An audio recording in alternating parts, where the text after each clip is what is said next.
Bismillahirrahmanirrahim. Assalamualaikum warahmatullahi wabarakatuh.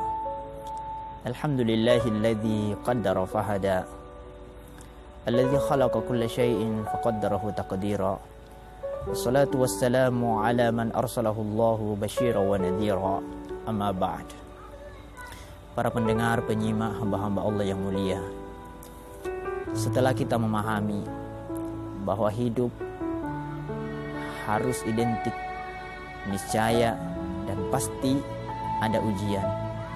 Tidak mungkin ada hidup tanpa ujian. Tidak mungkin ada hidup tanpa kepahitan. Dan tidak mungkin ada hidup yang melulu enak manis, mulus tanpa ada rintangan dan tantangan. Hidup adalah ujian, hidup adalah perjuangan. Dan setelah kita juga memahami pada kajian-kajian sebelumnya bahwa sepahit apapun ujian yang menerpa, sekelam apapun musibah yang datang menghantui dan menerpa kita, semua itu mengandung kebaikan.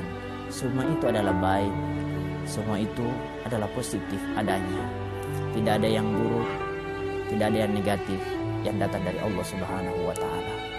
Maka yang terpenting bagi kita, bagaimana bisa melihat ujian itu, bagaimana mampu menatap cobaan dan kepahitan itu sebagai sesuatu yang baik.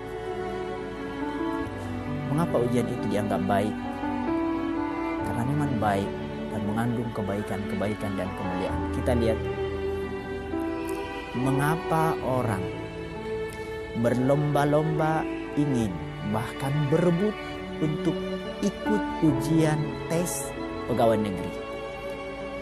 Mengapa orang berlomba-lomba ikut ujian PNS? Mengapa? Mengapa orang berlomba-lomba ikut ujian sekolah? Anak-anak sekolah berlomba-lomba ingin ikut ujian. Bahkan anak sekolah kalau menjelang ujian itu senang. Ingin ujian, ingin ulangan. Mengapa mereka merindukan ujian? Atau mengapa orang-orang berlomba dan merasa bangga ketika ikut ujian untuk jadi tentara, ujian kenaikan pangkat, dan segala macam ujian yang ada di dalam hidup ini? Bukankah orang-orang berlomba-lomba untuk bisa ikut ujian, untuk ikut dites? Bukankah ujian itu berat? Bukankah ujian itu sulit?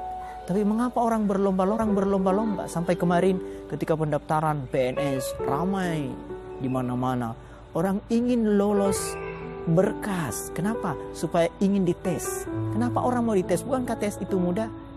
Jawabannya adalah karena di balik ujian itu, di balik tes itu ada kebaikan yang begitu banyak. Ada kemuliaan yang begitu istimewa. Ada prestasi, ada keinginan, ada cita-cita di baliknya, ada kebaikan yang ingin diraih di balik ujian itu. Apa?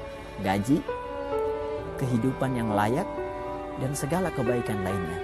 Maka ketika orang memikirkan gaji untuk jadi pegawai negeri, ketika orang memikirkan di balik ujian itu, orang yang ikut tes tentara, yang dipikirkan adalah gimana indahnya dan nikmatnya jadi tentara. Anak sekolah yang dipikirkan bukan ujiannya, tetapi yang dipikirkan adalah bagaimana menjadi orang yang lulus sekolah. Maka semua itu yang dipikirkan sehingga ujiannya itu gak berat. Ujian itu dirindukan, bukan diratapi, tapi ujian itu dinikmati, dan ujian itu terasa sangat baik dan ingin dikejar bahkan. Maka hamba-hamba Allah yang mulia, begitu pula dalam hidup ini, dalam menghadap Allah Subhanahu wa Ta'ala, begitu pula dalam beragama, menjalankan perintah Allah, meraih surganya Allah Subhanahu wa Ta'ala. Ujian itu mesti kita kejar. Harusnya kita rindu dengan ujian itu. Bahkan harusnya kita berlomba untuk bisa ikut ujian.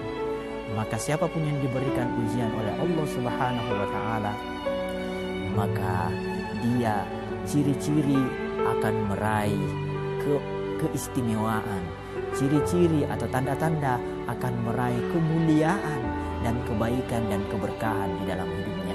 Berbahagialah orang-orang yang selalu diuji oleh Allah Subhanahu wa Ta'ala.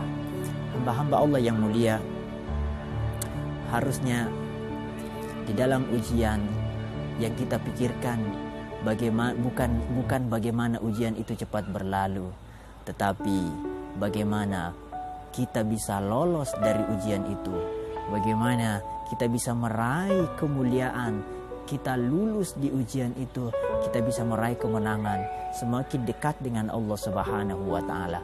Orang yang lolos ujian adalah orang yang dengan ujian itu dia semakin dekat dengan Allah Subhanahu wa taala. Dia meraih pahala kesabaran, dia meraih pahala ketabahan, dia meraih pahala tawakal dan pasrah diri kepada Allah Subhanahu wa taala. Biasanya orang yang ditimpa musibah, kepahitan, orang yang hidupnya, istilah orang sekarang tuh lagi sumpek gitu, hidupnya mentok, nggak tahu berbuat apa. Biasanya orang-orang yang ditimpa musibah seperti ini, kesulitan seperti ini, itu akan langsung menghadap dan melapor kepada Allah Subhanahu wa taala. Bukankah ketika kita banyak masalah, malamnya kita selalu bangun bermunajat dan berdoa kepada Allah Subhanahu wa taala? Tetapi ketika semua urusan lancar, tidak ada kepahitan, tidak ada kesulitan, dan tidak ada kesulitan, biasanya kita enjoy saja, jarang berdoa khusyuk, jarang kita bermunajat dengan Allah sambil nangis-nangis.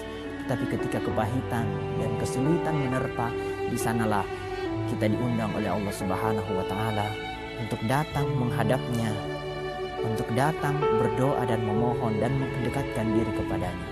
Hamba-hamba Allah yang mulia, dengan ujian, di balik ujian itu Allah mengangkat derajat orang-orang yang diuji kalau dia lulus. Bahkan Allah Subhanahu wa taala menghapus dosa-dosanya. Jadi selain diangkat derajat, bisa menghapuskan dosa-dosa. Ingat hadirin, terakhir dosa kita sungguh tidak terhitung. Bukankah di antara kita tidak ada yang menganggap dosanya sedikit? Tidak ada yang merasa dosanya sedang. Semua kita merasa dosanya sangat banyak.